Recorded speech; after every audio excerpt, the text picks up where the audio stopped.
నమస్తే. సుమన్ టీవీ సగర్వంగా నిర్మిస్తున్నటువంటి కార్యక్రమం పద్మవ్యూహం.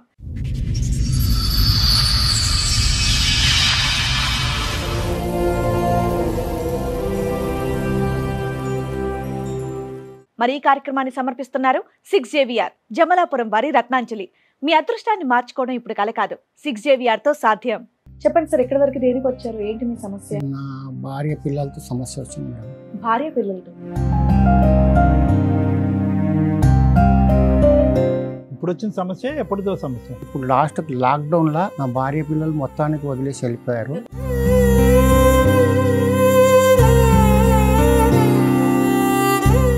ఐదు నెలల పిల్లగాని ఇడ్సబెట్టి కూడా రెండు సార్లు పోయింది. అట్లా అయినా కానీ నేను సర్దుకున్నాను. వాళ్ళ దగ్గర 10 మంది నాతో ఎవరు మాట్లాడేటవారు, నాతో ఎవరు లేరు.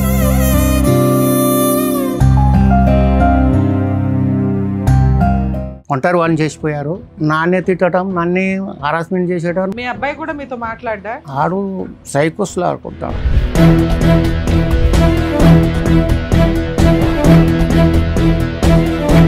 మళ్ళీ మీ దగ్గరకు వస్తున్నారా? మా దగ్గరికి వస్తున్నారు. ఇప్పుడు ఎవరన్నా ఉన్నారా ఇంట్లో అని చూసి కొట్టేస్తున్నారు. కారణం ఒక్క కారణం కూడా తెలియదు. మీరు ఇక్కడ కూర్చుని ఇప్పుడు కారణం తెలియదు అంటే కనుక మీ మొహం మేము, మా మొహం మీరు చూడటం, ఇంకేం ఉండదు ఇక్కడ. కానీ కారణం ఏం చెప్పడానికి చెప్పట్లేదు. మిమ్మల్ని ఏమైనా ఆస్తి రాసిమ్మని అడిగారా? ఆస్తులు వాళ్ళ పేరునే ఉన్నాయి మేడం. మీరున్న ఇల్లు కూడా ఆ పేరు ఆమె పేరు సరే, అది అమ్మేస్తామన్నారా? అమ్మేస్తా అంటే అమ్మని ఇవ్వరు.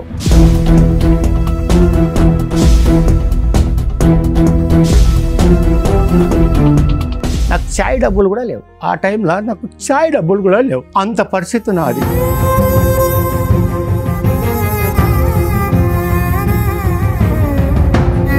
ఈ 50 సంవత్సరాల్లో భార్యాభర్తలుగా మీ ఇద్దరు ఎలా ఉన్నారు? ఏమీ లేదు సార్, భార్యాభర్తలు అనేది ఏం లేదట.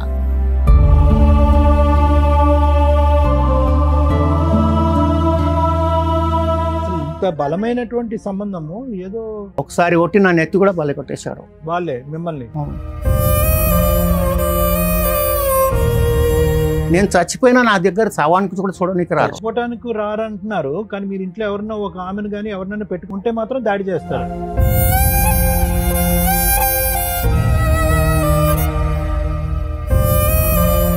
అసలు ఆ కొడుకు అంటాడు, వాడు నీకు పుట్టలేదు డైరెక్ట్ అంటాడు. మా తండ్రి వేరే ఉన్నాడు.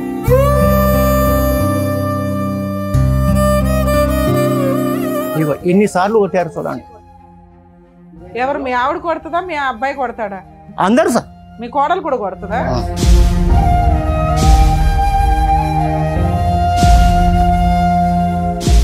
మీరేమైనా నోరు జారి మాట్లాడతారా ఏంటి? వాళ్ళని బూతులు తిడతారా? నోరు జారి మాట్లాడితే అక్కడే చంపేస్తారు నన్ను.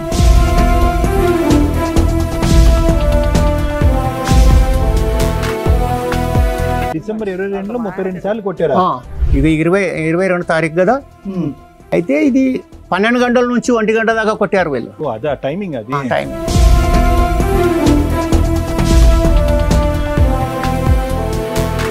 ఇంతమంది ఉన్నటువంటి మీకు ఇంత వయసులో ఒక్కరు కూడా అరే ఇది అన్యాయం రా అని చెప్పి మీ కొడుకు బుద్ధి చెప్పేవాళ్ళు ఒక్కరు కూడా లేరు? లేదు సార్, ఇప్పుడు లేదు కాబట్టి ఇంతవరకు వచ్చాను. నేను తెచ్చి నడిపి వాళ్ళకి పెళ్లిళ్ళు చేసి వాళ్ళకి బాధ్యతలు నేను ఒక్కొక్క సంవత్సరం సాది ఇప్పుడు నేను ఒంటరిగానే అయిపోయాను సార్.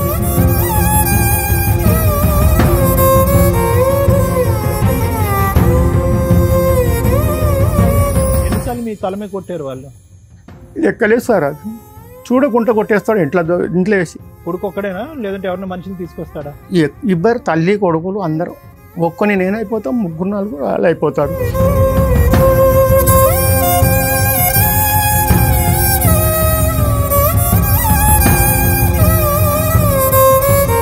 కానీ ఎక్కడ వస్తుంది ఈ గొడవ అనేటటువంటిది ఏంటంటే మీరు కూడా ఏవైతే మీరు కష్టార్జితం సంపాదించుకున్నారో అవి ఆవిడ పేరునున్నా మీ పేరునున్నా పూర్తి స్థాయిలో అవి వదలటానికి మీరు ఇష్టపడట్లేదు.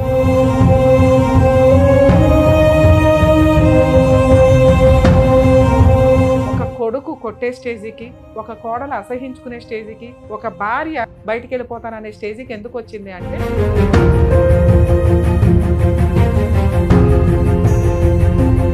తల్లిదండ్రులే దైవం అని పూజించే భారతదేశంలో మనం ఉన్నాం. అలాంటి వాళ్ళని కొడుతూ తిడుతూ చంపేస్తూ ఏమి మృగాల్లాగా తయారవుతున్నారా బాబు? ఆస్తేనా మీకు? అసలు మనుషులే వద్దా?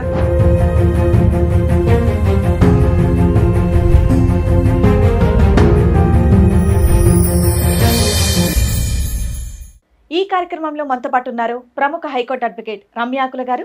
నమస్తే మేడం. నమస్తే. ప్రముఖ సైకియాట్రిస్ట్ డాక్టర్ కళ్యాణ్ చక్రవర్తి గారు. నమస్తే సార్. నమస్తే మేడం. ప్లీజ్ కూర్చోండి. Thank you. కూర్చోండి సార్. మేడం బలరాం గారు ఆయన సమస్య చెప్పుకోవడానికి ఎక్కడి వరకు వచ్చారు, ఆయన సమస్య ఏంటో అడిగి తెలుసుకుంటాం. తప్పకుండా మేడం. నమస్తే అండి. నమస్కారం. సార్ ఎక్కడి నుంచి వస్తున్నారండి? మేము మక్తా రాజ్భవన్.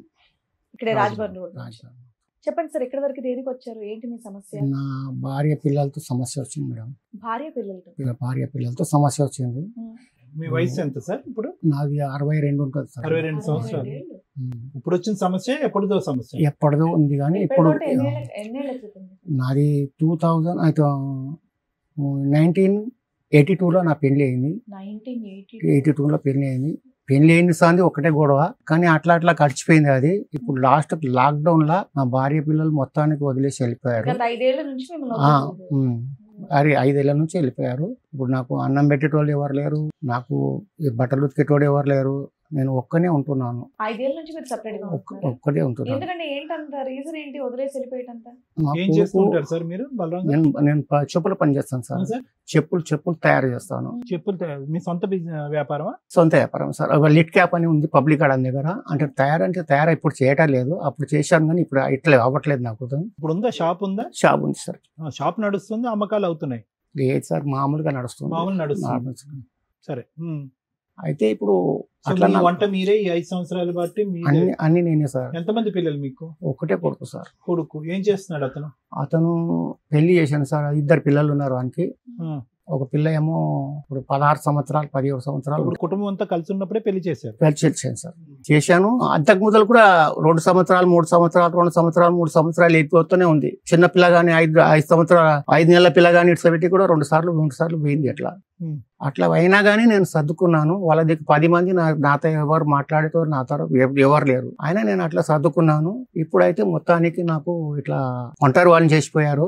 నేను ఎవరికైనా తెచ్చి నాకు కనీసం వంట వండుకుని నాన్న తిందామంటే కూడా నాకు ఎవరు ఉండనిస్తలేరు. వాళ్ళు వచ్చి కొట్టేస్తున్నారు. మీరు ఎక్కడుంటారు? మీ వైఫ్ ఎక్కడ ఉంటది? నా వైపు జయదానిపురిలో ఉంటున్నారు. వాళ్ళు జయదానిపురి కొడుకుతో పాటు కొడుకు కోడలు మనమరాలు అంతా వాళ్ళ కుటుంబం ఒకటే. ఒక్కళ్ళనే తరిమేయడానికి కారణం ఏంటి? అది అర్థం కాలేదు సార్. ఇంతవరకు అర్థం కాలేదు మేడం నాకు కూడా. 1982లో 1982లో పెళ్లి అయింది. ఇప్పుడు మీరు విడిపోయి మిమ్మల్ని దూరంగా ఉండటం ఒక 5 సంవత్సరాలు బట్టి వచ్చి పోవటం రావటం ఆమె అంతే. 3 సంవత్సరాలు 2 సంవత్సరాలు ఉండడం, మళ్ళీ 10 మందిని తీసుకొని రావటం, నన్నే తిట్టడం, నాన్నే తిట్టడం, నన్నే హరాస్మెంట్ చేసేటం, మళ్ళీ వదిలేసి మాట్లాడా. ఆడు సైకోస్ లా అనుకుంటాడు. సరే, మీ అబ్బాయి మంచోడు కాదు, మీ ఆవిడ మంచిది కాదు, మీరు ప్రశాంతంగా ఉండొచ్చు కదా. ఓ పని అమ్మాయిని పెట్టుకొని ఏదో చూసుకోవచ్చుగా. పోనీ అది కొట్టేస్తున్నారు సార్. మళ్ళీ మీ దగ్గరకు వస్తున్నారా? మా దగ్గరికి వస్తున్నారు. ఇప్పుడు ఎవరన్నా ఉన్నారా ఇంట్లో అని చూసి కొట్టేస్తున్నారు. మీ చుట్టుపక్కల వాళ్ళు ఏం చేస్తున్నారు? వాళ్ళు ఏం చేస్తారు?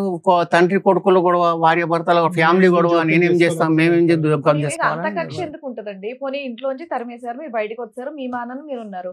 ఇంట్లో పని మనిషిని పెట్టుకున్న వాళ్ళు వచ్చేందుకు కొడతారు? అది కొట్టేస్తున్నారు అండి, బాగా కొట్టేస్తున్నారు. 7-8 సార్లు కొట్టారు. అట్లా కేసులు కూడా పెట్టారు. అసలు ఒక ఇల్లు ఉంది మేడం నాకు. ఆ ఇంట్లో మీరు ఉంటున్నారు? ఓన్ హౌస్ లో మీరు నేను ఉంటున్నాను. బయట తరిమేశారు? వాళ్ళే వెళ్ళిపోయారు. నేనేం వెళ్ళగొట్టలేదు. ఇంత సామాజిక అనుభవం, వ్యాపార అనుభవం, కుటుంబ అనుభవం ఉంది. దగ్గర 50 సంవత్సరాలు పెళ్లి అయింది. ఓకే, మీకు 62 సంవత్సరాలు. 5 సంవత్సరాలు బట్టి విడిపోయాను. అవసరం లేకుండా, ఏ కారణం లేకుండా వచ్చి దాడి చేస్తున్నారు అనేది మీ అభియోగం. ఏమండి, కారణం ఒక్క కారణం కూడా తెలియదు. మీరు ఇక్కడ కూర్చున్నప్పుడు కారణం తెలియదు, మీరు చూడటం ఇంకేం ఉండదు సార్. అది కానీ కారణం ఏమి చెప్పడానికి చెప్పట్లేదు. ఎందుకంటే మాట్లాడితే మేము అలాగుంటున్నాం సార్. అలాగే వెళ్ళడానికి కారణం మిమ్మల్ని ఏమైనా ఆస్తి రాసిమ్మని అడిగారా? ఆస్తులు వాళ్ళ పేరునే ఉన్నాయి మేడం. మీరున్న ఇల్లు కూడా ఆ పేరు ఆమె పేరు. సరే, అది అమ్మేస్తామన్నారా? అమ్మేస్తా అంటే అమ్మని ఇవ్వరు. మీరే అమ్ముతానంటే అమ్మని ఇవ్వరు. అందులో వచ్చి ఉండరు. మీ కుటుంబం విడిపోయే ముందు, మిమ్మల్ని ఒంటరిగా వదిలేసి వాళ్ళ దారిని వాళ్ళు వెళ్ళిపోయే ముందు, ఆఖరి రోజు ఏ రోజు అయితే ఆ రోజు మీకు గుర్తుంది అనుకుంటా, ఏం గొడవ జరిగింది? అది ఏమైందంటే ఒక 1500 కరెంట్ బిల్లు కట్టేది ఉండే. లాక్డౌన్ నడుస్తుంది అప్పుడు, చాలా సీరియస్ లాక్డౌన్ నడుస్తుంది. ₹1 కిరాయి కూడా రావట్లే, దుకాణం కూడా పోలే. ఇల్లు కడుతున్నాం కాబట్టి దుకాణం పోలే. అయితే దాంట్లో ఏమైందంటే 1500 కిరాయి కరెంట్ బిల్లు వచ్చింది. బాబు కట్టుకో. అలా కూరగాయలు దుకాణం పెట్టారు, అది చిల్లర సామాన్ పెట్టారు, అది అంతా కిరాణా సామాన్ పెట్టారనమాట. బాగానే నడుస్తుంది. అన్ని దుకాణాలు బంద్ అయిపోయినాయి ఖైరతాబాద్లో. మన ఒక్కటి దుకాణంనే నడుస్తుంది. రోజుకు లేదంటే కూడా 30 నుంచి 40 వేల గ్రాహకులు అవుతుంది. ఒకటే దుకాణం కాబట్టి అది గల్లీలో ఉంది. అక్కడ పోలీసు వాళ్ళు ఎవరు రారు. వచ్చినా అప్పట్లో రూమ్లో వేసుకోవచ్చు మనం అట్లా. అయితే దాంట్లో నేను అన్నాను నాతో పైసలు అయితే లేవు, మీరు చూస్తున్నారు కదా కిరాయి రావట్లేదు, ఇక్కడ ఆదాయం లేదు, నేనేం పనికి పోతలేను, మరి నేను ఎక్కడి నుంచి కట్టాలి? ఇప్పుడు 1500 వచ్చింది, వచ్చే నెల 2-3 వేలు వస్తుంది, నేను ఎక్కడి నుంచి కట్టాలి? నాకు చాయ్ డబ్బులు కూడా లేవు. ఆ టైంలో నాకు చాయ్ డబ్బులు కూడా లేవు. అంత పరిస్థితి నాది. మీ అబ్బాయి ఏం పని చేసేవాడు? ఇదే చెప్పుల పని చేస్తాడు జైదన్నపురిలో, పెట్రోల్ పంప్ పక్కనే. అతను సంపాదించింది ఏం చేస్తాడు? అతను సంపాదించింది వాళ్ళ దగ్గరనే ఉంచుకుంటారు. నాకు ఒక్క మీ అబ్బాయి రూపాయి. పెళ్ళి ఎన్ని సంవత్సరాలు అయింది? 16 ఏళ్ళు అవుతుంది. సో మీ కోడలు, మీ అల్లు, మీ అబ్బాయి, మీ అందరూ ఆమెకు కూడా జాబ్ ఉంది, కోడలికి కూడా జాబ్ ఉంది. మరి మిమ్మల్నే కట్టమని ఎందుకు ప్రెజర్ చేశారు? సో 1500 కరెంటు బిల్లు కట్టలేకపోయారు. బలరాం కట్టలేదు కాబట్టి ఈ కాపురం విడిపోయిందా? విడిపోయింది. 1500 వాళ్ళ గురించి ముగ్గురులో కోడలు, కొడుకు, అంత అందరిది ఒక్కటి ఎవరో మాట. ఒకళ్ళు మీ వైపు ఉండాలి కదా, ఎందుకు ఒక్కళ్ళని కూడా ఏం సంపాదించుకోలేదు? లేదు. సరే ఈ 1500 స్టోరీ ముందు మీ కొడుకుతో మీ సంబంధం పక్కన పెట్టండి. అసలు ఈ 50 సంవత్సరాల్లో 50 సంవత్సరాలు పెళ్ళైందిగా మీకు అయ్యి, ఈ 50 సంవత్సరాల్లో భార్యాభర్తలుగా మీ ఇద్దరు ఎలా ఉన్నారు? ఏమి లేదు సార్, భార్యాభర్తలు అనేది ఏం లేదట. అంటే ఏంటి, హ్యాపీగా లేరా? హ్యాపీగా లేదు. ఎందుకు, కారణం ఏంటి? ఎప్పుడు గొడవనే. దేని గురించి గొడవ? ఏది లేకపోయినా గొడవనే, ఏది ఉన్నా గొడవనే, లేకుండా గొడవనే. ఏమైనా అలవాట్లు ఉన్నాయా? తాగటం గానీ, సిగరెట్లు ఏమి లేవు సార్. అలవాట్లు అలవాట్లు చెడు వ్యసనాలు లేవు, వేరే ఆడవాళ్ళతో సంబంధాలు లేవు మీకు? ఏది లేదు. కావాలంటే మీరు ఇన్క్వైరీ చేయవచ్చు, దాంట్లో ఏం బాగలేదు నాకు. ఇక్కడే కదా మీ షాపుకి అంతా 2 నిమిషాలు అదంతా ఓకే, కానీ అలా కాదు. అసలు ఇంత బలమైనటువంటి సంబంధము ఏదో ఒకసారి ఒట్టి నా నెత్తి కూడా బలి కొట్టేశారు వాళ్ళే మిమ్మల్ని. ఇంటికి వచ్చి ఏం మాట్లాడు మీ కోడలు మాట్లాడుతుందా? ఎవ్వరు మాట్లాడారు. నేను చచ్చిపోయినా నా దగ్గర సవానికి కూడా చూడడానికి రారు. చచ్చిపోవటానికి రారంటున్నారు, కానీ మీరు ఇంట్లో ఎవరన్నా ఒక ఆమెను కానీ ఎవరినైనా పెట్టుకుంటే మాత్రం దాడి చేస్తారు. ఉంటే మీరు ఒక్కలే ఉండాలి, లేకపోతే లేదు. ఆ ఇంట్లో ఉంటున్నందుక, లేకపోతే మీకు సేవ చేస్తున్నాను సుఖపడకూడదు? నేను ఏం చేయకూడదు, నాకు ఎవరు వండి పెట్టకూడదు, నా బట్టలతో తీసుకోకూడదు, నన్ను ఎవరితో మాట్లాడినా కానీ వానికి ఏం నేర్పిస్తున్నావు రాను అని అలా కూడా తిట్టేవాడు. చాలా విచిత్రంగా ఉందండి. అయితే ఇంతేనా మీరు చెప్పేది? అయితే ఇప్పుడు మీ ఇంట్లో వాళ్ళతో ఎవరితో మాట్లాడితే ఏం చెప్తారు మీ గురించి? ఆడు బద్మాషుడు ఉన్నాడు. ఏం బద్మాష్తాను? అన్ని వాణి ఉంటాయి, మా దగ్గర ఏం లేదు, అంత వాందే తప్పు. అదే ఏం తప్పులు? ఏదో ఒకటి తప్పు. ఏదో వాడు ఆయనకి బాగలేదు, ఆయనకి ఆ రోగాలు ఉన్నాయి, ఈ రోగాలు ఉన్నాయి, ఇట్లాంటి లేనిపోని ఎందేలో లేదు. సరే, మీకు రోగాలు ఉంటే ఏమైంది? తండ్రే కదా, ఏం లేదు, పోషించుకోవాలిగా. లేదా మేము ఎందుకు పోషించాలి మిమ్మల్ని? వేరే రూమ్ లో అన్న పెట్టి పోషించాలి కదా మిమ్మల్ని. అసలు అవసరం లేదు. అసలు ఆ కొడుకు అంటాడు వాడు, నీకు పుట్టలేదు డైరెక్ట్ అంటాడు. మా తండ్రి వేరే ఉన్నాడు.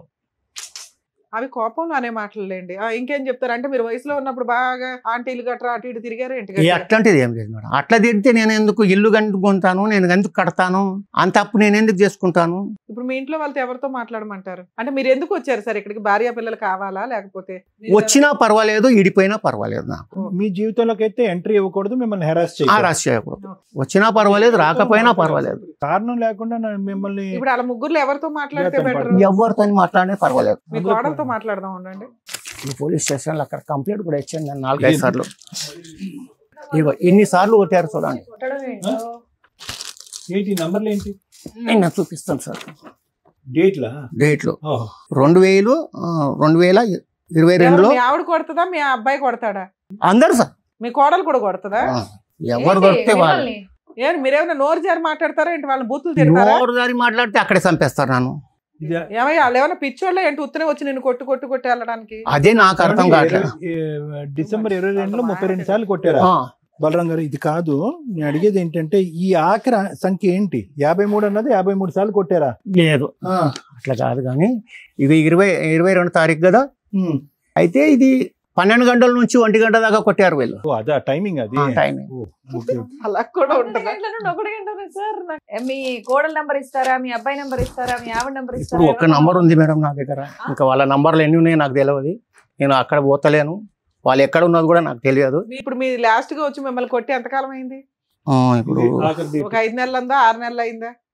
సంవత్సరం అవుతుంది. సంవత్సరం నుంచి రావట్లా, ప్రశాంతంగా ఉండక ఎందుకయ్యా టీవీ షోకి వచ్చావు? మళ్ళీ ఎప్పుడు ఏం చేస్తారో తెలియదు మేడం. ఏం చెయ్యర్లే కానీ రెస్ట్ తీసుకో. ఇప్పుడు అనవసరంగా వాళ్ళకి కదుపుకోవడం ఎందుకు? కొట్టడం అంటే ఏంటి? తోస్తారా, చేత్తో కొడతారా? చేతితోని కొడతారు, రాయి తీసుకుని రాయితోని కొట్టేస్తారు, నెత్తి కూడా బాగా కొట్టారు. దీంట్లో ఉన్నాయి చూపెడతారు రిపోర్ట్లో. నేను ఆమె గురించి కొట్టారు, నన్ను కూడా కొట్టారు. అన్ని తల మీదే హెట్రోమా. మీ కోడలు మీతో బాగా మాట్లాడుతుందండి? మనవాళ్ళు మనవరాళ్ళు మొగ్గడే మాట్లాడకపోతే ఆమె ఎట్లా మాట్లాడుతుంది? ఎందుకంటే ఇప్పుడు మొగన్ మాట పిల్లల వినాలి, లేకపోతే ఆమె వాళ్ళతోటే కలిసి ఉండాలి కాబట్టి ఆమె సరే, మాట ఇల్లు కాకుండా మాట్లాడుతుంది. ఇంకేం ఆస్తులు ఉన్నాయి మీకు? ఉన్నాయి సార్, రెండు ఇండ్లు ఉన్నాయి. ఎవరి దగ్గర ఉన్నాయి ఇప్పుడు అవి? ఇప్పుడు నా దగ్గర ఉన్నాయి అని నేనే మెయింటైన్ చేస్తున్నాను. ఇప్పుడు రెంట్లు ఎంత వస్తాయి? రెంట్లు వస్తుంది మేడం 20,000 దాకా వస్తుంది అవి సరిపోతున్నాయి మీకు సరుకులకి, ఇంట్లో టాబ్లెట్లకి వాటికి? మేడం. మరి మీ ఆవిడని ఎవరు పోషిస్తున్నారు? వాళ్ళ కొడుకు దగ్గర ఉంటుంది. ఆమె మోజుల దుకాణం పెడుతుంది, చెప్పుల దుకాణం పెడతారు. ఈమెమో మన ఎల్ఐసిలో పనిచేస్తుంది. కోడలు కోడలు మీ ఆవిడ చెప్పుల దుకాణాలు పనిచేస్తుంది. సరే, మరి మీ ఆవిడకి ఎంతో కొంత మెయింటెనెన్స్ పంపించవచ్చు కదా, ఒక 5,000 3,000. ఉన్నట్టు నుంచి వస్తుంది మేడం. ఇదంతా ఒక ప్రాపర్టీ గురించి తగదా అన్నట్టు ఉంది కదా. ఒక ఇల్లు ఏదో వాళ్ళ పేరుని ట్రాన్స్ఫర్ చేయండి, మీకు వచ్చినటువంటి ఇల్లు వాళ్ళకి రాసి ఇవ్వండి, లేదంటే అమ్మేయండి అని అంటున్నారు. ఆ ఇల్లు ఇవ్వడానికి మీరు ఇష్టపడకపోవడం వల్ల వాళ్ళు తిరగబడుతున్నారు అన్నట్టు ఉంది అందులో. అదేం లేదు సార్, అదేం ఇల్లు గురించి లేదు. ఆస్తి గురించే కదా. ఆస్తి అమ్మనివ్వరు, ఆస్తి నా పేరు నుండి నాది. అమ్మ కాదు, అమ్మ కాదు. వాళ్ళ పేరు మీద కావాలంట. వాళ్ళ పేరు మీదనే ఉన్నాయి ఇప్పుడు ఆల్రెడీ 2 ఉన్నాయి. బుడబడ్డ ఫ్లాట్ కూడా ఆమె పేరు మీదనే ఉంది.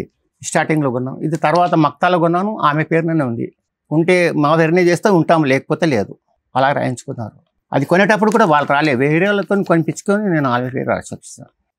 ఈయన కొడుకు సెకండ్ పేజ్ లో చూడండి మేడం, ఆ హౌస్ గురించి ఏదో ఉంది. అదే ఈయన ప్రొటెక్షన్ కావాలని చెప్పి వేసాడు పోలీసుల దగ్గర. Self acquired property. ఈయన కష్టార్జితం వాళ్ళంతా ఆక్యుపై చేసుకున్నారు, వాళ్ళ పేరు మీద కన్వర్ట్ అయింది, వాళ్ళు అమ్మేసుకుంటారేమో, అమ్మకుండా అన్ని ప్రొటెక్ట్ చేయండి అని మీరు ఇచ్చిన కంప్లైంటేగా ఇది పోలీసులకు ఇచ్చారు.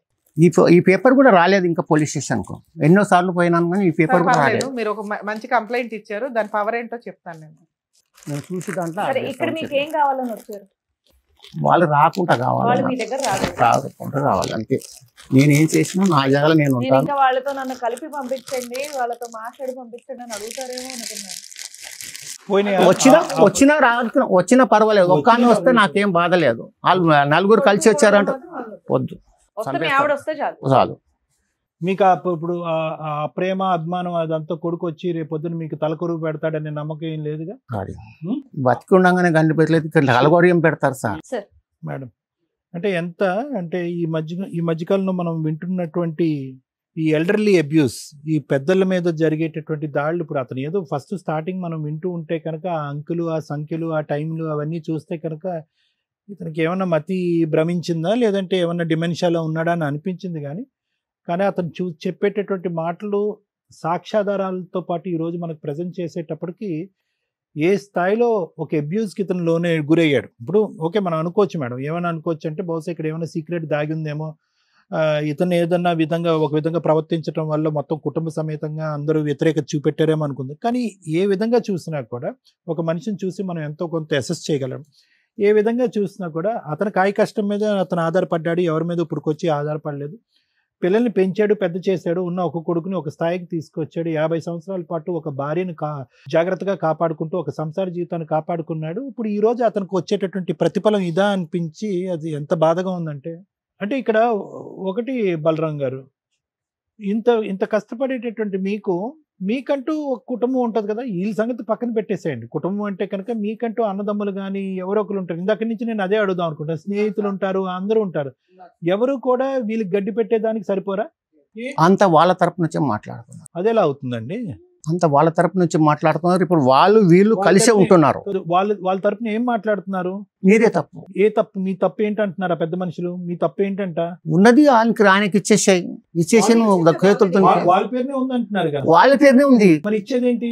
అది ఇచ్చేయాలి. వాళ్ళకు ఇచ్చేసి అధికారం వాళ్ళకి ఇచ్చేసి పక్కకు జరిగా మీరు ఆ ఇంట్లోంచి బయటకు వెళ్ళిపోవాలి, మొత్తం అంతా వాళ్ళ చేతిలో పెట్టేసేయాలి, మీ దారిని మీరు నడుచుకుంటూ పోవాలి. ఆ ఆస్తిలో మీకు దమ్మిడి అనేటటువంటిది రాదు, ఒక రూపాయి అనేటటువంటిది కూడా రాదు. సో వాళ్ళు ఏమంటారు? అది అమ్మమంటారా, అమ్మద్దు అంటారా? అమ్మద్దు అంటారు. మీరేమనుకుంటున్నారంటే అమ్మితే కనుక కొద్ది గొప్ప నాకు ఒక రూపాయి వస్తుంది, నాకు షేర్ ఇవ్వాలి అని మీరు అంటారు. రూపాయి రాకపోయినా పర్వాలేదు సార్, అప్పులు ఉన్నాయి, కొన్ని కట్టాలి. ఇల్లు కట్టిన, బిల్డింగ్ కట్టినా నేను. ఎంత అప్పులు ఉన్నాయి మీకు? 20 నుంచి 30 దాకా 30 లక్షల దాకా ఉంటే కొన్ని అప్పులు తెరిపేసిన ఇల్లు మీదనే. కొత్తగా కట్టిన బిల్డింగ్ ఎవరి పేరు మీద ఉంది? అది ఆమె పేరునే ఉంది. అది మా కూడా బాయ్. ఆమె పేరునే ఆమె ఉంది. పేరునే. మరి లోన్ ఎలా కడుతున్నారు? లోన్ తీసుకోలేదు, అప్పులు ఎలా తీరుస్తున్నారు? చేతుల మీదనే కడుతున్నాను. అక్కడ కిరాయిలు వస్తున్నాయి, అవి ఇవి కలిపి కడుతున్నాను. నా పానం బాగలేకుంటే దాంట్లోనే సర్దుకుంటున్నాను. ఉన్నప్పుడు దుఃఖం పోతున్నాను, లేనప్పుడు ఇంట్లో ఉంటున్నాను. ఇంతమంది ఉన్నటువంటి మీకు ఇంత వయసులో ఒక్కరు కూడా అరే ఇది అన్యాయం అని చెప్పి మీ కొడుకు బుద్ధి చెప్పే వాళ్ళు ఒక్కరు కూడా లేరు. లేదు సార్, ఇప్పుడు లేదు కాబట్టి ఇంతవరకు వచ్చాను. నేను తెచ్చి నడిపి వాళ్ళకి పెళ్లిళ్ళు చేసి వాళ్ళకి బాధ్యతలు నేను ఒక్కొక్క సంవత్సరం సాది ఇప్పుడు నేను ఒంటరిగానే అయిపోయాను సార్. ఇప్పుడు నిజంగా ఇది ఒక ఫైనాన్షియల్ రీజన్ అయితే కనుక దీనికి మించినటువంటి దురదృష్టకరమైన పరిస్థితి ఇంకోటి లేదు మేడం. అయితే బలరాం గారు ఈ రోజు ఇక్కడికి రావటం వల్ల వచ్చినటువంటి లాభం ఏదన్నా ఉంది అంటే కనుక అది ఒకటి. బలరాం గారు అంటే మీరు అన్ని పద్ధతుల్లో వెళ్ళారు, కానీ ఎన్నిసార్లు మీ తలమే కొట్టారు వాళ్ళు? ఎక్కలేదు సార్, అది చూడకుండా కొట్టేస్తాడు ఇంట్లో వేసి. కొడుకు ఒక్కడేనా లేదంటే ఎవరైనా మనిషిని తీసుకొస్తాడా? ఇద్దరు తల్లి కొడుకులు అందరూ. ఒక్కని నేనైపోతాం, 3-4 వాళ్ళు అయిపోతారు.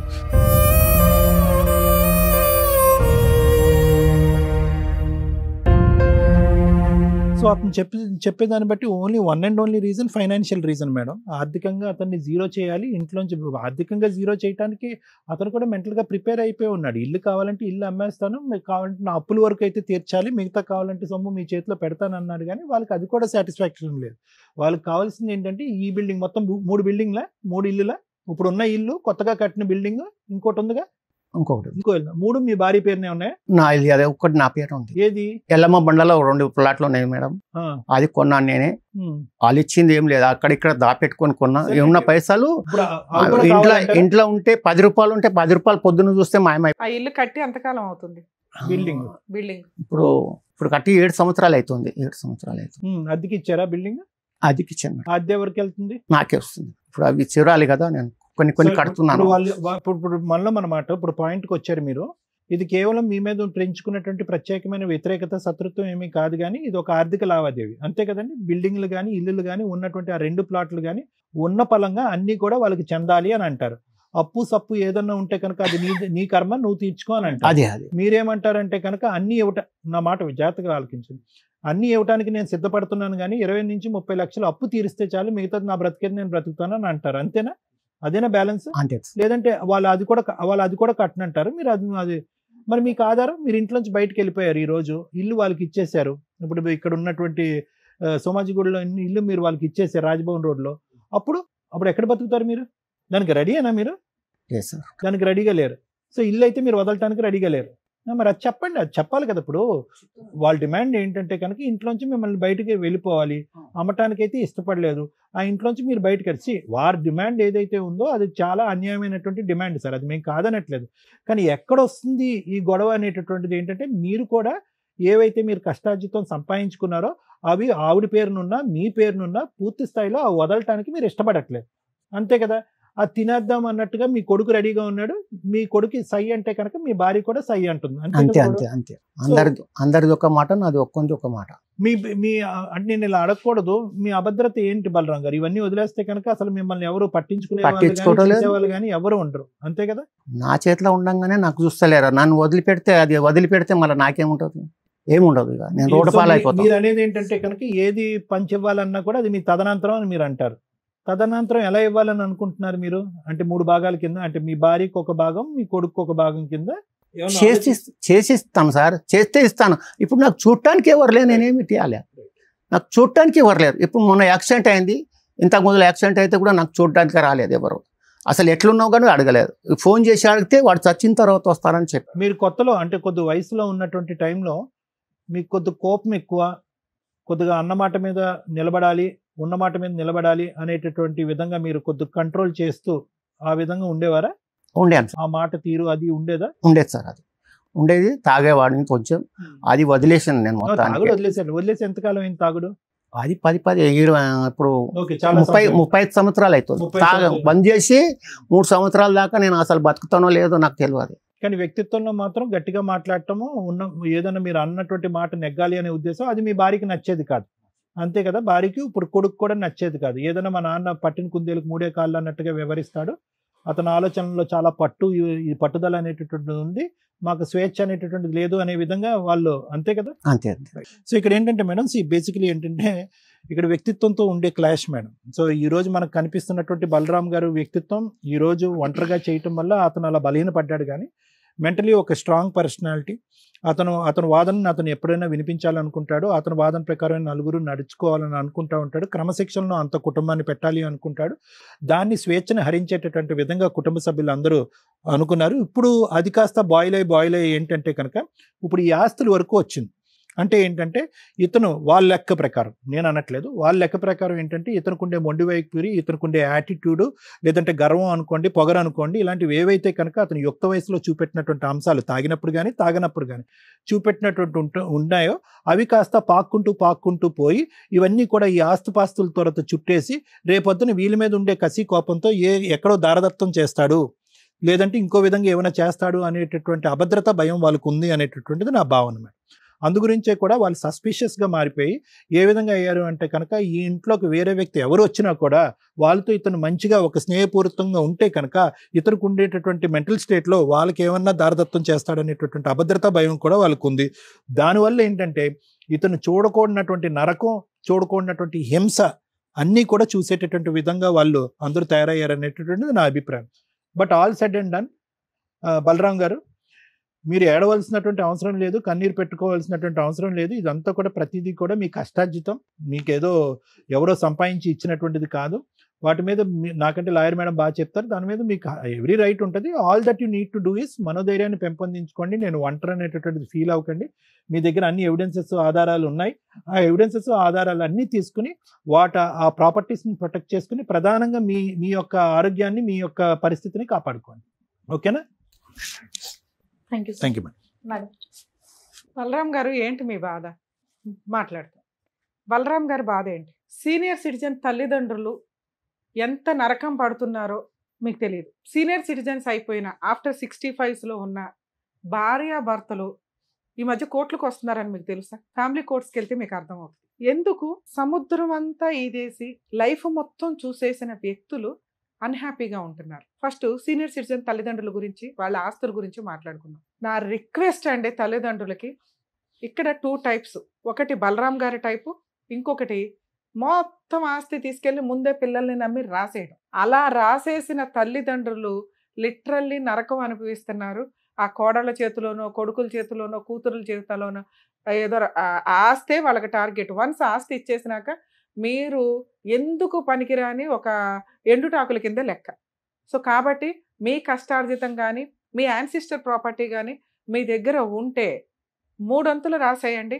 1 వంతు 1/4 షేర్ మీరు ఉంచుకోండి. అదెందుకు మేడం మొత్తం ఉంచుకుంటాం, మా కష్టార్జితం కదా, మా తదనంతరం ఇస్తామంటే. సెకండ్ పార్ట్ బలరాం గారు, నేనే కష్టపడ్డాను, నేనే సంపాదించాను కాబట్టి ఆ మహారాజ్య సామ్రాజ్యాన్ని నేనే పాలిస్తాను, నేను బతుకున్నంత కాలం అంటే నువ్వు 100 ఏళ్ళు బతికేస్తే నీ పిల్లలు ఏం చేయాలా? నీ పిల్లలు ఏం చేయాలా? అంటే నీ బానిస సామ్రాజ్యం కింద అలాగే ఉండిపోవాలి అంటే ఉండడానికి రెడీగా ఉండరు. ఇగో ఇట్లా కొడుతున్నారు. కొడుతున్న కొడుకులు ఎంతమంది ఉన్నారంటే మేము కొన్ని ఎపిసోడ్లు టెలికాస్ట్ చేయక ఆపేసాం, ఎందుకంటే మళ్ళీ ఇంటికి వెళ్ళి వాళ్ళు కొడతారేమో అని. ఇక్కడ బలరాం గారు ధైర్యంగా మాట్లాడుతున్నారు, కానీ ఎందుకంటే ఆయన దగ్గర ఫైనాన్షియల్ సపోర్ట్ ఉంది. బలరాం గారు లాంటి తండ్రుల్ని నేను రిక్వెస్ట్ చేసేది ఏంటంటే, దయచేసి మీకు ఎంత కావాలో అంత ప్రాపర్టీ, అంత షేరు ఉంచుకొని మీకు పుట్టిన పిల్లలు, వాళ్ళు మీకే పుట్టారుగా, మీకు తెలుసుగా, పిల్లలు పుట్టకపోతే ఆస్తులు ఎక్కడికి వెళ్తాయి, అన్ని గవర్నమెంట్ తీసుకోవాలి, లేదా ఏదో ట్రస్టులు తీసుకోవాలి. పిల్లలు కావాలని కనింది, వాళ్ళ పెళ్ళిళ్ళు చేసేది అందుకేగా. బలరాం గారు కూడా చేసింది అంతే. కోడలు ఎందుకు వచ్చింది? మీ బ్యాక్గ్రౌండ్ చూసి వచ్చింది. కనీసం కొంత ప్రాపర్టీ వాళ్ళకి ఇచ్చేసి పొజిషన్, బాధ్యతలు వాళ్ళకి ఇచ్చేయాలి. వాళ్ళు ఎప్పుడు నేర్చుకుంటారు? ఇంకా మీరు ఎక్కల కిందే ఉంటే మీరు ఉంచుకోవాలి. ఇందాక నేనేం చెప్పాను, 30 to 40%, 1/4 షేరు ఉంచుకొని, ఏది ఎక్కువ ఆస్తులు ఉంటే. ఒక్కటే ఆస్తి ఉంది మేడం, అది మీరే ఉంచుకోండి, ఇవ్వద్దు. ఎందుకంటే మీ జీవితకాలంలో మీరు కష్టపడిందే ఒక ఆస్తి అయితే నెక్స్ట్ ఎవరు సంపాదించుకోవాలి? మీ పిల్లలు సంపాదించుకోవాలి కష్టపడి. ఇది మిగిలితే వాళ్ళకి వెళ్తుంది తప్ప వాళ్ళు ఇదే కావాలని కూర్చుంటే మరి వాళ్ళు బతికేది ఎందుకు? వాళ్ళ వయసు ఎందుకు? వాళ్ళ చదువులు ఎందుకు? వాళ్ళ పనిచేసే కెపాసిటీ ఎందుకు? తల్లిదండ్రులు కష్టపడి ఒక్కటే సంపాదిస్తే వాళ్ళ జీవితకాలం వాళ్ళని దాంట్లో ఉండనివ్వండి. మీరు కష్టపడి మీరు ఏదైనా సంపాదించుకోండి. వీళ్ళ ఆరోగ్యం పోగా మిగిలితే ఇస్తారు, లేకపోతే పూర్తిగా ఇస్తారు, లేకపోతే పూర్తిగా వాడేసుకుంటారు. సో బలరాం గారు చేసిన పని ఏంటంటే ఆస్తి అంతా సంపాదించారు. అప్పుడు ఇప్పుడు గొడవలు అవడం వల్ల వాళ్ళ పేర్లు అయితే పెట్టారు, కానీ మొత్తం లీడర్షిప్ ఆయన దగ్గరే ఉంది. ఒక కొడుకు కొట్టే స్టేజీకి, ఒక కోడలు అసహించుకునే స్టేజీకి, ఒక భార్య 50 ఏళ్ళు కాపురం చేసే నువ్వు వద్దు నాకు బయటికి వెళ్ళిపోతాననే స్టేజీకి ఎందుకు వచ్చింది అంటే ఈయన డామినేషన్ తట్టుకోవడం వాళ్ళ వల్ల కాల. 10 ఏళ్ళు 20 ఏళ్ళు 30 ఏళ్ళు 50 ఏళ్ళు ఏడబెట్టుకుంటారు. వెక్స్ అయిపోయారు. ఇదే డైలాగు చుట్టుపక్కల వాళ్ళు చెప్తున్నారు, చుట్టాలు చెప్తున్నారు. అయినా బలరాం గారు మోనోపలి. కానీ ఈరోజు ఆయన అట్లా ఎందుకు మాట్లాడగలిగారు అంటే ఆయన దగ్గర ఉన్న ఫైనాన్షియల్ కెపాసిటీ. దాని గురించి ఆయనతో మనం మాట్లాడదాం. ఇక ఇందాక మీకు చెప్పాను, సీనియర్ సిటిజన్ భార్యాభర్తలు కోట్ల చుట్టూ తిరుగుతున్నారండి. పిల్లల్ని ఒకప్పుడు హాస్టల్స్లోనో చదువు కోసమో ఎక్కడన్నా అనాథాశ్రమాల్లో ఇవి మాట్లాడితే ఈ రోజున వృద్ధాశ్రమాలు దారుణంగా పెరిగిపోయినాయి. మీరు హైదరాబాద్ సిటీ అవుట్స్కట్స్కి వెళ్తే సూపర్ లగ్జరీ వృద్ధాశ్రమాలు ఉన్నాయి. ప్రాపర్టీలు అమ్మేసుకొని కూడా తల్లిదండ్రులు కొడుకుల దగ్గర కూతుర్ల దగ్గర ఉండకుండా హ్యాపీగా ఒక విల్లా కొనుక్కొని ఉంటున్నారు. విత్ ఫుడ్ హాస్టల్ లాగా సూపర్గా ఉంటాయి. అలా లైఫ్ స్టైల్కి వెళ్ళిపోతున్నారు. ఎందుకంటే సమాజంలో వీళ్ళు కలిసి ఉండడానికి ఇష్టపడట్లేదు, వీళ్ళని భరించడానికి వాళ్ళు ఇష్టపడట్లా, రిలేషన్సే డ్యామేజ్ అయిపోయినాయి. కొన్ని రోజులకి సీనియర్ సిటిజన్స్ ఇంట్లో ఉంటే ఆశ్చర్యంగా చూసే పరిస్థితి వస్తేమో మనం కూడా అదే స్టేజ్కి వెళ్తామా? కొంచెం మార్చుకోండి. తల్లిదండ్రులు ఇంటికి చాలా అవసరం. మంచి చెడు మంచి సలహాలు ఇవ్వడానికి ఒక బలగం కింద లెక్క. మీ ఇంట్లో మీకు సీనియర్ సిటిజన్ తల్లిదండ్రులు అత్తమామలో లేరు అంటే మీకంటే దరిద్రమైన ఫ్యామిలీ ఇంకొకటి లేదు, మీకు ఎన్ని ఆస్తులు ఉన్నా కూడా. ఎందుకంటే ఒక స్టేజ్కి మీరు సీనియర్ సిటిజన్లు అవుతారు. కొంచెం రియలైజ్ అవ్వండి. మ్యాక్సిమం భరించడానికి చూడండి. భరించలేకపోతే కనీసం దగ్గరలో పెట్టుకుంటే వాళ్ళకి ఏం చేయగలము, మీరు చేయగలిగే సపోర్ట్ మీరు చేయండి ఫైనాన్షియల్గా. వాళ్ళకి ఆరోగ్యం బాగోపోతే గబుక్కుని వెళ్ళి హాస్పిటల్కి తీసుకెళ్ళి అలా ఉండాలి తప్ప మాకొద్దు బాబోయ్ వీళ్ళు అంటే రేపొద్దుట మీ పిల్లలు మిమ్మల్ని అలాగే చేస్తారు. కొంచెం రియలైజ్ అవ్వండి. ఇక సీనియర్ సిటిజన్ వైఫ్లు కొడుకుల మాటలు వినో కూతుర్ల మాటలు వినో లేకపోతే వయసులో ఉన్నంతకాలం భరించి కష్టాలు భర్తతో ఇక నా వల్ల కాదురా బాబు అని కోర్టులకు వచ్చి డొమెస్టిక్ వైలెన్స్లు మెయింటెనెన్స్లు వేస్తున్నారు. ఈ చివరి వయసులోనే మీరిద్దరూ ఫ్రెండ్స్లుగా ఉండాలి. బలరాం లాంటి వాళ్ళకి చెప్తున్నానండి, మీ భార్య క్లైమాక్స్ లో మిమ్మల్ని వదిలేసిందంటే మీ అంత ఫెయిల్యూర్ మహారాజు ఎవడో లేడు. భార్యని జాగ్రత్తగా చూసుకోండి. క్లైమాక్స్ లో ఆవిడే మీకు వంట చేయాలి, తిండి పెట్టాలి, సేవలు చేయాలి. ఆవిడకి ఆరోగ్యం బాగోపోయినా మిమ్మల్ని బాగా చూసుకుంటుంది మీ ఆరోగ్యం కోసం. సో వయసులో ఉన్నప్పుడు యథవేషాలు వేసుకుంటూ కూర్చొని క్లైమాక్స్ లో బానిసల్లాగా ఉంటారంటే ఒక జనరేషన్లో ఉన్నారండి. ఈ జనరేషన్లో ఒక 5 years నుంచి మేము చూస్తున్నాం. 65-70 దాటిన వాళ్ళు కూడా 55 దాటిన వాళ్ళు అందరూ కూడా కోర్టులకు వస్తున్నారు. ఆ రోజు వచ్చిన రోజు మీరు కోర్టులకు వెళ్ళి ఏడవకండి దయచేసి. సరే ఇంతసేపు చెప్పింది మీరు కూడా వినుంటారు. మీ మిస్టేక్ అది. నేనే మహారాజు ఇంటికి, ఈ సామ్రాజ్యం అంతా నాదే, నా తదనంతం మీకు తీసుకోండి అంటే ఆటోమేటిక్గా ఉన్నదే ఒక కొడుకు తీసుకుంటాడు ఎలాగో. అలా అని మీరు రమ్య గారికో పొల్లయ్యకో ఎల్లకో రాయరుగా. మీ కష్టాలు కొడుక్కే రాయలేదు, మిగతా వాళ్ళకి ఎందుకు రాస్తారు? సో కాబట్టి పోనీ అదంతా పొట్టలో వేసుకుంటారా? వేసుకోలేరుగా. ఎందుకు ఇంకా కష్టపడుతున్నారు? ఒక స్టేజ్ తర్వాత రిలాక్స్ అయిపోవాలి. జీవితకాలం కష్టపడ్డారుగా, మనం పోయామంటే ఏమి మోసుకెళ్ళం. ప్రశాంతత ఏది, హ్యాపీనెస్ ఏది? ఈ ఏజ్కి అయితే మీరు అది సంపాదించాలిగా. డబ్బు సంపాదించారు, గౌరవంగా 2 ఇళ్ళు సంపాదించారు, 2 స్థలాలు సంపాదించారు. నేను ఇందాక చెప్తున్నది ఏంటంటే ఒక 30-40% అన్న వాళ్ళకి ఇచ్చేస్తే వాళ్ళు ఎంజాయ్ చేస్తారు. మీ అబ్బాయి కూడా 40-45లకు వచ్చేసి ఉంటాడు. ఇంకా బీపీలు షుగర్లు స్టార్ట్ అవుతుంటాయి ఈ టైంలో. మనం ఏమీ మోసుకెళ్ళం, దానికి చుట్టరికాన్ని కూడా మోసుకెళ్ళలేకపోతే అట్లా. కొంచెం రియలైజ్ అవుతారేమో అని నా రిక్వెస్ట్. 2 మీకు ఇంకో 2 ప్రాపర్టీలు ఉన్నాయి. మీ సెల్ఫ్ ఎక్వైర్డ్ ప్రాపర్టీలు, మీ పేరు మీద ఉన్న ప్రాపర్టీని అమ్ముకోవద్దని ఎవ్వరూ ఆపలేరు. మీ అబ్బాయి కానీ మీ ఆవిడ కానీ ఏ కోర్టులోనూ ఏ కేసులు వేయలేరు. మీకు ఇప్పుడు 10 లక్షలు కావాల్సి వచ్చినాయి, అదొక 15 లక్షలు 20 లక్షలు పోతుంది. ఒకటి సేల్ చేసేసుకోండి. అప్పులు తీర్చుకోగా 10 లక్షలు మిగిలితే బ్యాంకులో వేసుకుంటే నెలకి 90,000 80,000 మీకు శాలరీ కంటే ఎక్కువ వస్తున్నట్టు. ఇవ్వలేరు మేడం, వాళ్ళు ఇవ్వరు. సైన్ సార్ మీ సెల్ఫ్ ఎక్వైర్డ్ మీ పేరు మీద ఉన్న ఆస్తులు మీ అబ్బాయిది కానీ మీ ఆవిడది కానీ సంతకం అవసరంలా. ఎక్కడో ఖాళీ స్థలాలు 2 కొన్నాను అన్నారు కదా, అందులో ఒకటి అమ్ముకున్న మీ అప్పులు తీరిపోతే కాలు మీద కాలు వేసుకొని బతకొచ్చు. మీరు చేసిన ఇంకో పని ఏంటో మంచి పని తెలుసా? ఇంట్లో సీసీ కెమెరాలు పెట్టారు. ఆయన మంచోడో చెడ్డోడో ఆయన కష్టార్జితం భార్య పేరు మీద పెట్టాడు. కొట్టే రైట్స్ మీకు లేనే లేవు. దారుణమైన పని, ఒక కొడుకులు చేస్తున్న దరిద్రమైన పని. పైన మనం బిలీవ్ చేస్తాం కదా దేవుళ్ళు ఉంటారని, ఏదో ఎవరు నమ్మితే నమ్మినాడు. లేకపోతే మంచితనం ఒకటి ఉంటుందిగా, ధర్మం ఒకటి ఉంటుందిగా. తల్లిదండ్రులే దైవం అని పూజించే భారతదేశంలో మనం ఉన్నాం. అలాంటి వాళ్ళని కొడుతూ తిడుతూ చంపేస్తూ ఏమి మృగాల్లాగా తయారవుతున్నారా బాబు. ఆస్తేనా మీకు అసలు మనుషులే వద్దా? ఇక అమ్మా నాన్న కూడా వద్దంటే ఎట్లాగా? బుద్ధి ఉండాలిగా. ఆయన ఏదో కష్టపడి సంపాదించుకున్నాడు, మీ నాన్న కొడితే ఎట్లా? రేపొద్దున మీ పిల్లలు చూడట్లేదా? ఓహో నాన్న కొట్టొచ్చు, సూపర్, మీ పిల్లలు అంతే తయారవుతారు. ఏమో కోడలో మీరు కూడా కొంచెం రియలైజ్ అవ్వండి తల్లి. సొంత తల్లిదండ్రులనే చూసుకోలేని భర్త నిన్ను అపరూపంగా చూస్తున్నాడంటే ఏ రోజు ఎలా ఉంటుంది ఆ వ్యవహారం?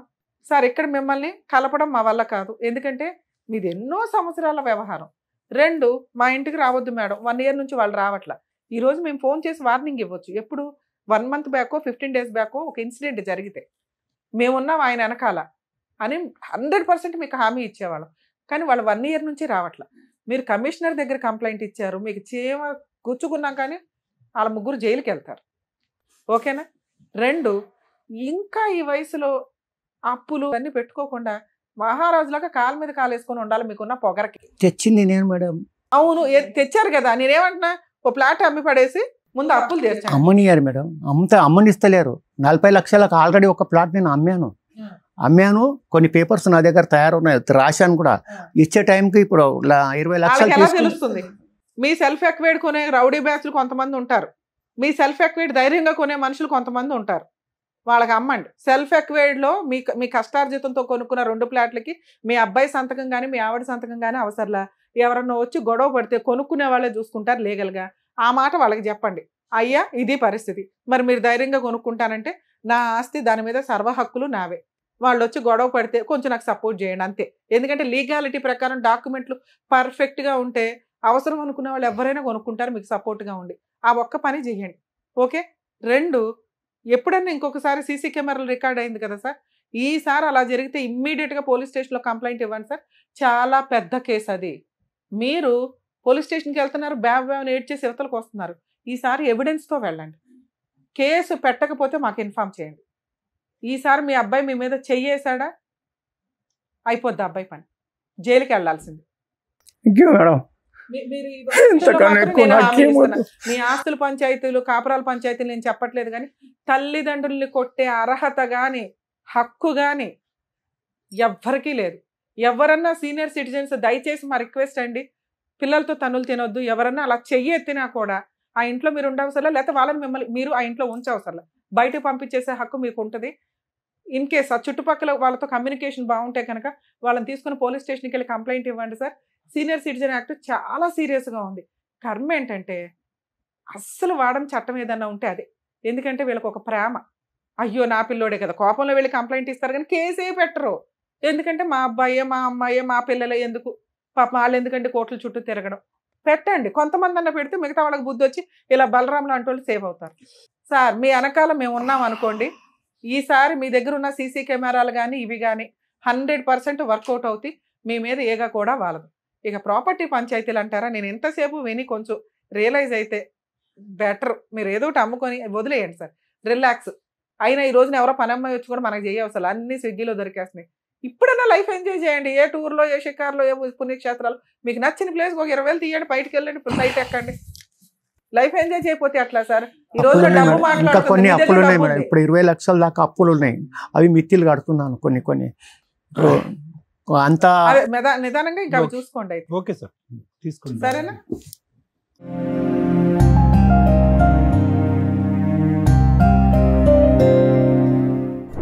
ఈ వయసులో పెద్ద అలా ఏడుస్తుండే, నిజంగా ఎంత బాధ వేసిందో. నిజంగా సీనియర్ సిటిజన్స్ కి ఇలాంటి పొజిషన్ లో ఏం చేయాలని చెప్పినందుకు thank you so much madam. Thank you so much sir. మరో కథతో మళ్ళీ కలుద్దాం.